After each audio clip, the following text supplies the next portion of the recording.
నమస్తే. Welcome to Andhra Prabha. నేను పవన్. 116 మున్సిపాలిటీలు అలాగే 7 కార్పొరేషన్లకు పూర్తి స్థాయిలో ఎన్నికలు ముగిసినాయి. ఈరోజు అంటే 16th ఏ పార్టీకి ఎన్ని మేయర్ సీట్లు రాబోతున్నాయి, ఎన్ని చైర్మన్లు వాళ్ళు సొంతం చేసుకోబోతున్నారంటే కొంతవరకు ఉత్కంఠ నెలకొంది. చాలా వరకు చోట్ల కొంత గందరగోళం నెలకొంది. ఇతర పార్టీ నుంచి గెలిచిన వ్యక్తుల్ని ఆయా పార్టీలకు చేర్చుకోవడానికి కావచ్చు, లేకపోతే క్యాంపుల రకం కావచ్చు, ఇంకో రకం కావచ్చు, కొంతవరకు కాస్త గందరగోళం నెలకొంది. అసలు ఏ పార్టీకి ఎన్ని సీట్లు వచ్చినాయి, ఎవరికి ప్రజల మద్దతు ఉందనే విషయాలు ఒకసారి మనం మాట్లాడే ప్రయత్నిద్దాం. మనతో పాటు BRS party senior leader Palvai Sravanthi గారు ముందుగా. నమస్తే. నమస్తే అండి. మున్సిపల్ ఎలక్షన్స్ జరిగినాయి, మీరు కూడా దగ్గరుండి పార్టిసిపేట్ చేశారు. సో అప్పుడు ఎట్లుంది, గెలిచిన తర్వాత ఏ విధంగా ఉందంటే? వాస్తవంగా ప్రచారం చేసేటప్పుడు ప్రజల్లో నుంచి మంచి స్పందన ఉంది. స్పందన ఎందుకుంది అంటే బీఆర్ఎస్ పార్టీ తర్వాత ఇప్పుడు వచ్చిన కాంగ్రెస్ పార్టీ ఎన్నో హామీలు ఇచ్చింది, మాకు ఇప్పటి వరకు ఏం చేయలేదు. అంటే ఇప్పుడు నేను దేవరకొండ ఇన్ఛార్జ్గా పోయినాను.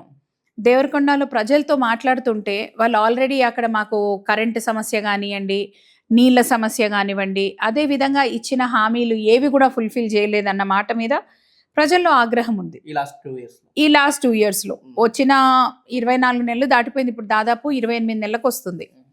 ఈ 28 నెలల్లో కూడా ఏం చేసిండ్రు, అసలు మాకు ఏమొచ్చింది, ఏంది ఇది అన్న దాని మీద వాళ్ళకు కొంచెం కోపం అయితే ఉంది.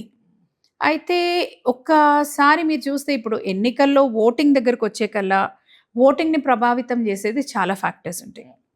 నంబర్ 1 డెఫినెట్లీ రూలింగ్ పార్టీకి కొంచెం అడ్వాంటేజ్ అయితే ఉంటుంది. అదొక్కటే కాకుండా ఇక్కడ జరిగింది ఏంటంటే డబ్బు ప్రభావం కూడా ఈ ఎన్నికల్లో చాలా జరిపించింది. ఎందుకంటే సర్పంచ్ ఎలక్షన్లలో పడ్డ దెబ్బని కాంగ్రెస్ పార్టీ అధిష్టానం గుర్తుపెట్టుకొని ముఖ్యమంత్రి గారు కానివ్వండి, అక్కడ మిగతా తోటి సహచరులు కానివ్వండి, ఈసారి డబ్బు ప్రభావం చూపించాలన్న ఉద్దేశంతో దాదాపు కోట్లల్లోనే ఒక్కొక్క మున్సిపాలిటీకి వాళ్ళు డబ్బు పంపడం కూడా జరిగింది. కానీ ఇక్కడ ఓవరాల్ చూస్తే ఈ అసెంబ్లీ ఎలక్షన్స్ తర్వాత ఇక్కడ కూడా బీఆర్ఎస్ పార్టీ అంతా పుంజుకున్నట్టు కనిపించలేదు. దాని తర్వాత పార్లమెంట్ ఎన్నికలు కావచ్చు, వాటి తర్వాత వచ్చిన 2 బై ఎలక్షన్స్ కావచ్చు, వాటి తర్వాత వచ్చిన సర్పంచ్ చూడండి. బై ఎలక్షన్స్ మీరు చూసినారంటే బై ఎలక్షన్స్ ఎప్పుడు రూలింగ్ పార్టీకి అడ్వాంటేజ్ ఉంటుంది. సింపతి ఫ్యాక్టర్ అన్నది ఒకప్పుడు చాలా పనిచేసింది, కానీ ఈ కాలంలో కొంచెం సింపతి ఫ్యాక్టర్ అన్నది తగ్గిపోయింది. నంబర్ 1. నంబర్ 2, మీరు సర్పంచ్ ఎలక్షన్ల దగ్గరికి పార్లమెంట్ ఎలక్షన్లు అంటే పార్లమెంట్ ఎలక్షన్లలో 2 అధికార పార్టీల మధ్యలో అధికారంలో లేని క్షేత్రీయ పార్టీ అయిపోయే కల్లా ప్రజల్లో కూడా ఏంటంటే అధికార పార్టీ ఇటన్నా అటన్నా ఎటో ఒక దిక్కు మనం ఓటేస్తే కనీసం కొంచెం మంచి జరుగుతుంది అన్న ఉద్దేశంతో ఓటర్లు కూడా ఇప్పుడు ఒక్కప్పటిలాగా లేరు. ఇప్పుడు క్లియర్గా వాళ్ళకు ఒక అండర్స్టాండింగ్ వచ్చింది. అసెంబ్లీకి వచ్చే కల్లా ఇక్కడ లోకల్ పార్టీస్ మేము ఎన్నుకోవాలి, రీజనల్ పార్టీస్ మా మనోభావాల్ని బాగా గుర్తుకు తీసుకుంటుంది, మా అన్ని బాగా దగ్గర నుంచి వాళ్ళు మా కోసం పనిచేస్తారు అని. కానీ నేషనల్ పాలిటిక్స్కి వచ్చే కల్లా, పార్లమెంట్కి ఎలక్షన్కి వచ్చే కల్లా ప్రజలే నేషనల్ పార్టీస్కి కొంచెం మొగ్గు చూపడం జరుగుతుంది. అది ఒకవేళ అక్కడ కూడా మళ్ళీ ఇంకో ఫ్యాక్టర్ ఉంది.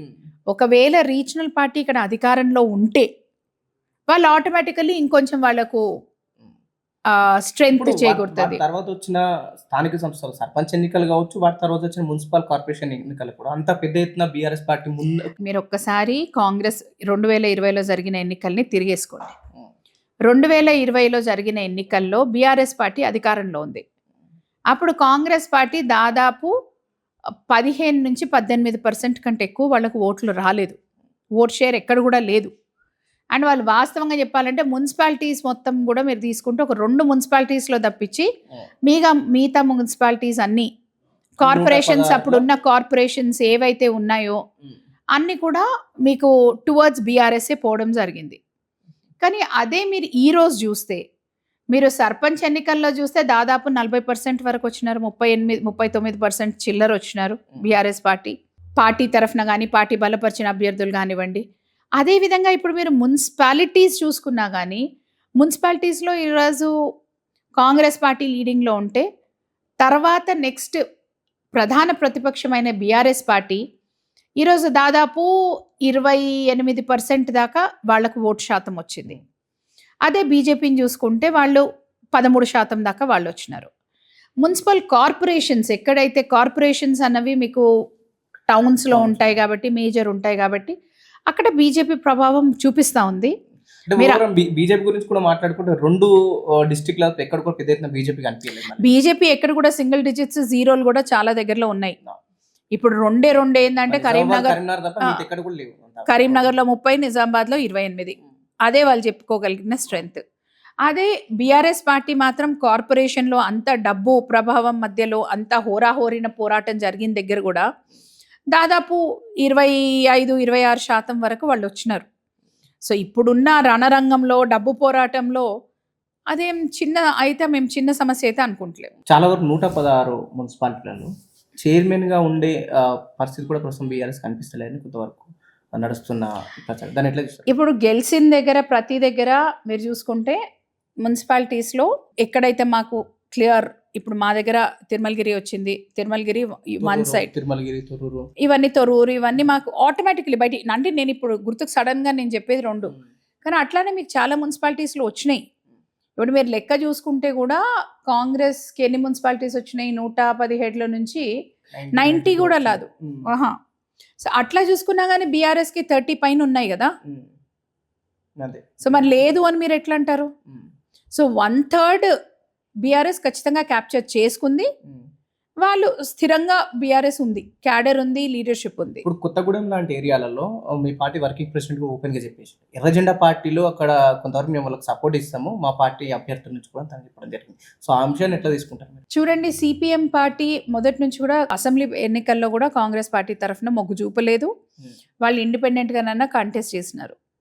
కొన్ని దగ్గరలో సర్పంచ్ ఎలక్షన్లో కానివ్వండి, మిగతా దగ్గరలో కానివ్వండి, సిపిఎం కొంతవరకు బీఆర్ఎస్ పార్టీతో నడిచి రావడానికి సిచ్యువేషన్స్ మీద ఇష్యూస్ బేస్డ్ వాళ్ళు వస్తున్నారు. సిపిఐ పార్టీ మొత్తంగానే కాంగ్రెస్ పార్టీతో ఉంది. వాళ్ళకు విభేదాలు ఉన్నాయి, ఏ ఉన్నా కానీ ఇప్పుడున్న అధికార పార్టీలో ఉన్నారు కాబట్టి వాళ్ళు కలిసి పనిచేసే ప్రయత్నం వాళ్ళు చేస్తున్నారు. పునంనేని సాంబశివరావు డైరెక్ట్ చెప్పింది ఎమ్మెల్యే, మాకు కొంత ఇబ్బంది కలుగుతుంది, మేము అనుకున్న స్థాయిలో మమ్మల్ని కాంగ్రెస్ పార్టీ చేయట్లేదు, అది వాళ్ళలో ఆ డిస్సాటిస్ఫాక్షన్ ఉంది. సర్పంచ్ ఎలక్షన్లలో కూడా కొంచెం వాళ్ళది అనుకున్న దగ్గర సపోర్ట్ ఇవ్వకపోవడం, వీళ్ళు వద్దన్న దగ్గర వాళ్ళు క్యాండిడేట్లు పెట్టడము, మాకు వదిలేయండి అన్న దగ్గర కూడా వాళ్ళు మొండికేసి కాంగ్రెస్ పార్టీ పోటీ చేయడము, స్థానికంగా ఇటువంటివి చాలా జరిగినాయి. సో ఒకవేళ వాళ్ళిద్దరు సంసారం మంచిగా సజావుగా సాగుతుందని చెప్పే పరిస్థితి లేదు. కానీ అట్ ద సేమ్ టైం మీరు చూస్తే సిపిఎంతో సిచ్యువేషన్స్ మీద ఇష్యూస్ బేస్డ్గా పొత్తులు పెట్టుకొని ముందు పోవడం జరుగుతుంది. అయితే ఇప్పుడు కొన్ని దగ్గరలో దేవరకొండలో కూడా నేను ఒక 2 సీట్లు చూసినాను, వేరే నియోజకవర్గాల్లో చూసినాను, కాంగ్రెస్ బీజేపీ కూడా పొత్తు పెట్టుకొని పోటీ చేసిన వైనాలు ఉన్నాయి. వాళ్ళు ఎందుకంటే మాకు గెలిపే ముఖ్యం, ఏ పార్టీతో పొత్తు పెట్టుకుంటే మాకేంది అన్న స్థాయికి వచ్చేసింది. ఎందుకంటే ఒక డిస్పిరేషన్ వచ్చేసింది, మేయర్ చైర్మన్ మాకు కావాలా, ఏంటంటే మేము చూపించుకుంటాం మాకు ఇన్ని వచ్చినాయి అని. కానీ ఏంటంటే వాస్తవానికి అతీతంగా కొన్ని దగ్గరలో మనం చూసే కళ్ళ కూడా వాస్తవం ఒకటైతే వాళ్ళు ఇంకోటి పోర్ట్రే చేయడం కూడా జరుగుతుంది.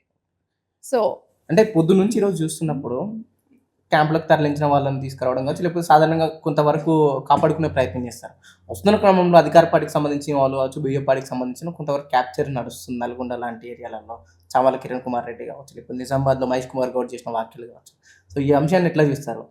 ఇది రాజకీయాల్లో క్యాంపు రాజకీయాలు అన్నది ఇప్పుడు చాలా కొన్ని టర్మ్స్ నుంచి అదొక నామ్గా నడిచిపోతుంది. అది ఖచ్చితంగా అంటే ఎలక్షన్ అనగానే అరే ఎలక్షన్ రిజల్ట్స్ వచ్చే రోజే క్యాంప్కి సిద్ధం పెట్టుకున్నారా అన్న కాడికి వచ్చేసింది. అది ఇన్ఫాక్ట్ ఎన్టీఆర్ గారు కూడా చేశారనుకుంటా అప్పుడు చంద్రబాబు నాయుడు గారి ఇష్యూలో. అది అంటే సరే, అది స్టేట్ అక్కడి నుంచి ఇంకా క్యాంప్ రాజకీయాలు అన్నది సాధారణం అయిపోయినాయి. ఇప్పుడు ఎవరైనా అరే మీరు క్యాంప్ పెడతలేరా అని వాళ్ళే అడుగుతున్నారు. డైరెక్ట్ ప్రస్తావించింది మంత్రి గారు. సో ఇది పరిస్థితి ఉంది, కానీ ఉన్నంత మాత్రాన ఇదేదో దాంతో కాంగ్రెస్ పార్టీ బాగా స్ట్రాంగ్ అయిపోయింది, కాంగ్రెస్ పార్టీ ఒక అన్బీటబుల్ కుర్చీలో కూర్చుంది అనుకోవడానికి లేదు. అంటే నిన్న మున్సిపాలిటీ ఎలక్షన్స్ అయిపోయిన తర్వాత ఎప్పుడైతే కొంతవరకు రిజల్ట్ వచ్చినాయి, ఎంతో కొంత కాంగ్రెస్ పార్టీకి లీడ్ కనిపిస్తుంది మనకు. అంటే కొంతమంది నాయకులు మాట్లాడుతుంది ఏంటంటే 2 సంవత్సరాలు మేము ఏదైతే చేసామో అభివృద్ధిని ప్రజల్లోకి తీసుకెళ్ళాం, ప్రజలు ఆదరిస్తున్నాం. సో బీఆర్ఎస్ పార్టీ మళ్ళీ ఎన్నిసార్లు మమ్మల్ని ఫెయిల్యూర్గా చూపెట్టినా ప్రజలు బీఆర్ఎస్ పార్టీ నమ్మలేకపోతున్నారని చెప్పేసి కూడా కొంతవరకు వాళ్ళు ప్రజలు బీఆర్ఎస్ పార్టీని నమ్ముతలేరు అన్నది లేదు. ఈ ఎన్నికల్లో వాస్తవంగా కొన్ని దగ్గరలో ఓటుకు 10,000, 15,000 దాకా కూడా పోయిన సిచ్యువేషన్స్ ఉన్నాయి. డబ్బు ప్రభావం చూపించింది, నంబర్ 1. నంబర్ 2, అధికార పార్టీ అన్న అడ్వాంటేజ్ కొంచెం వాళ్ళకు ఉంది. నంబర్ 3 ఏమైంది, రిబెల్స్లోనే వాళ్ళు లాస్ట్ వరకు ఏమైపోయిందంటే ఈ అభ్యర్థి గెలుస్తాడేమో, మేము పెట్టిన అఫీషియల్ క్యాండిడేట్ గెలవడు అంటే లాస్ట్ మినిట్ వరకు వాళ్ళు రిబెల్ని సపోర్ట్ చేసి ఇతనే మా క్యాండిడేట్ అని చెప్పుకున్న వైనాలు కూడా ఉన్నాయి. సో ఇవన్నీ ఉన్నాయి, ఇవన్నీ కామన్గా నడుస్తున్నాయి. కానీ ఒకప్పుడు కాంగ్రెస్ పర్ఫార్మెన్స్తో చూస్తే యాజ్ ఎ ఆపోజిషన్ ఈరోజు బీఆర్ఎస్ పార్టీ చాలా పై స్థాయిలో ఉంది. అండ్ బీఆర్ఎస్ పార్టీ ప్రజా సంక్షేమం కోసం, ప్రజల కోసం నిరంతరం పోరాడుతూనే ఉంది. ఏదో ఒక ఇష్యూ తీసుకుంటూనే ఉన్నాం, ప్రజల మధ్యలోనే ఉంటున్నాం, ఇది జరుగుతుంది అని ఎత్తి చూపిస్తున్నాం. వాళ్ళు డిస్పరేషన్లో కేసులు పెట్టి ఏది సిట్టులను పెట్టినారు, ఏది ఫోన్ ట్యాపింగ్ కేసు అన్నారు. వర్కౌట్ అయితే 1 పోయి 2 పోయి 3వ సిట్టుకి ఎందుకు వస్తుంది? నాకు ఒక మాట చెప్పండి. దాదాపు మీ పార్టీలో 4 అగ్రనాయకుల మీద కేసులు విచారణ మీరు పెట్టినరు. కాళేశ్వరం కూలేశ్వరం అన్నారు, మరి కాళేశ్వరం ఇప్పుడు గూలేదు. మరి 2 అవి రిపేర్ చేసుకోనికి ఎల్ఎన్టీ మీ చేతిలోనే ఉంది, రిపేర్ చేసుకోకుండా ఎందుకు నిజంగా పడిపోయినాక కూలింది అని చెప్పాలని అనుకుంటుండ్రా? లేకపోతే కూలకపోతే ఆహా ఎందుకులే అని కూలింది అని మేము చెప్పినాం కాబట్టి ఇప్పుడు మేము ఎందుకు పెట్టాలని అనుకుంటున్నా? నాకు అర్థం కాలేదు. ఈ ఫార్ములా రేస్ అన్నారు, ఈ ఫార్ములా రేస్ ఏమైంది? ఇప్పుడు ప్రధానంగా 3 కేసులు ముందుకు తీసుకొచ్చిండ్రు. ఈ 3 మీదనే వాళ్ళు నొక్కి 4ని తీసుకొస్తుండ్రు. మీరు ఫోన్ ట్యాపింగ్ దగ్గరికి వస్తే 1 పోయింది సిట్, అక్కడ ఏమైందో తెలియదు. 2వ సిట్కి సుప్రీంకోర్టుకి పోతే సుప్రీంకోర్టు చెంప చెల్లు అనిపించింది. వచ్చే కల్లా మళ్ళీ 3వ సిట్ వేసింది కదా ఇక్కడ. మీరు అంటే మీ పార్టీ కొంతమంది నాయకులు మాట్లాడుతున్న విషయము, పార్టీలో ఉన్న ప్రధానంగా ఉన్న నాయకులు హరీష్ రావు, కేటీఆర్, కేసీఆర్ పైన ఈ విచారణ చుంటుంది ఎంపీలు. సో అందుకు మాకు అసలు ప్రచారం కూడా కొంతవరకు ఇబ్బంది అయింది. కింది లోకల్ ఉన్న నేను ఒక మాట చెప్తాను చూడండి. మొట్టమొదటిసారి సర్పంచ్ ఎలక్షన్లకు, ఈ మున్సిపల్ ఎలక్షన్లకు ముఖ్యమంత్రి బయలుదేరడం అన్నది చరిత్రలోనే లేదు. 4 సభలు పెట్టింది. అదే ఈ రోజు మీరు బై ఎలక్షన్లలో చూస్తే, ఇప్పుడు జూబ్లీ హిల్స్ బై ఎలక్షన్ చూడండి, గల్లీ సీఎం మీటింగ్ ఉంది, కార్నర్ మీటింగ్ అక్కడ లోకల్ లీడర్లు పెట్టుకుంటారు. అటువంటిది ముఖ్యమంత్రి నేనే రంగంలోకి దిగుతున్నాను అంటే ఏ స్థాయిలో వాళ్ళు నర్వస్గా ఉన్నారు. గతంలోనే రేవంత్ రెడ్డి ఏమన్నా అంటే నేను ముఖ్యమంత్రి కన్నా ముందు కాంగ్రెస్ పార్టీ కార్యకర్తను తను చెప్పుకుంటుంది. అది చూడండి, ఆ క్లెయిమ్లలో తప్పేం లేదు. ఎందుకంటే ఏ నాయకుడైనా నేను కార్యకర్తనన్న విషయాన్ని మర్చిపోతే ఒక నాయకునిగా చచ్చిపోతాడు, దాని మీద డౌట్ లేదు.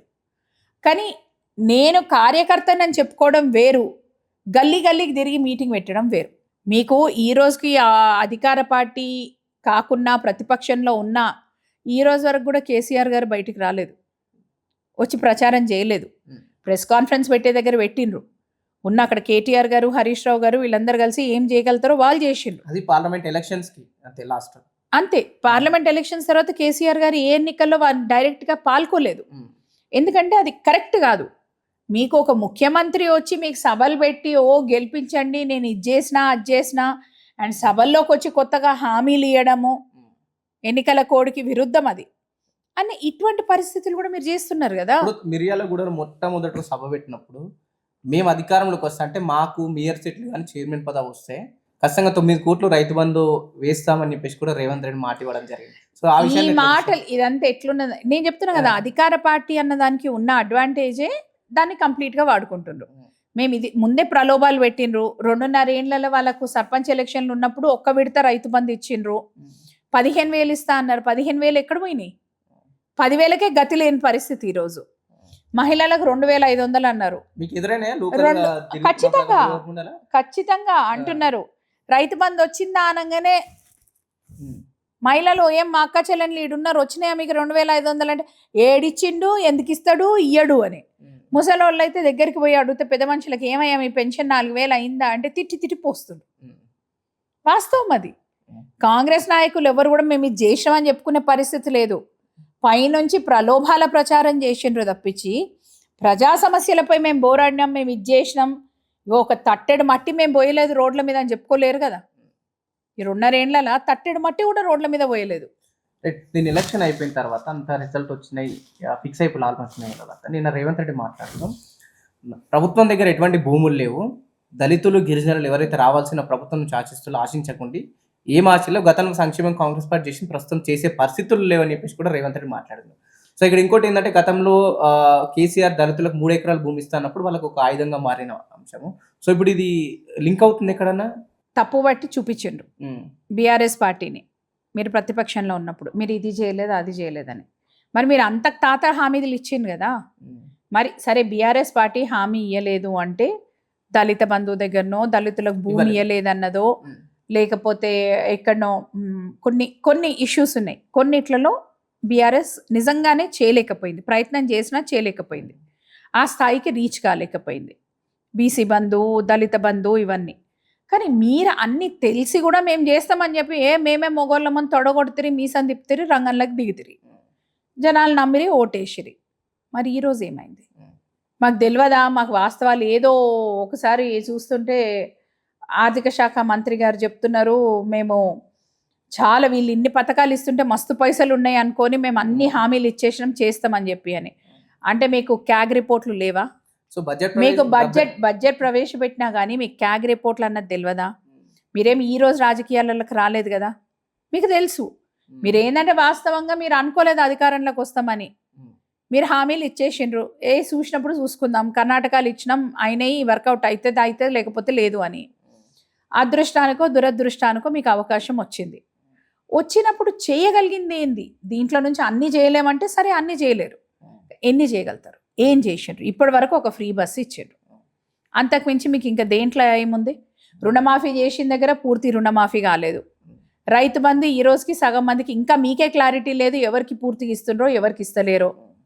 మళ్ళీ కంపెన్సేషన్లు భూములకు తీసుకున్న దానికి దేనికి ఇప్పటి వరకు దాని మాట ఊసేలేదు.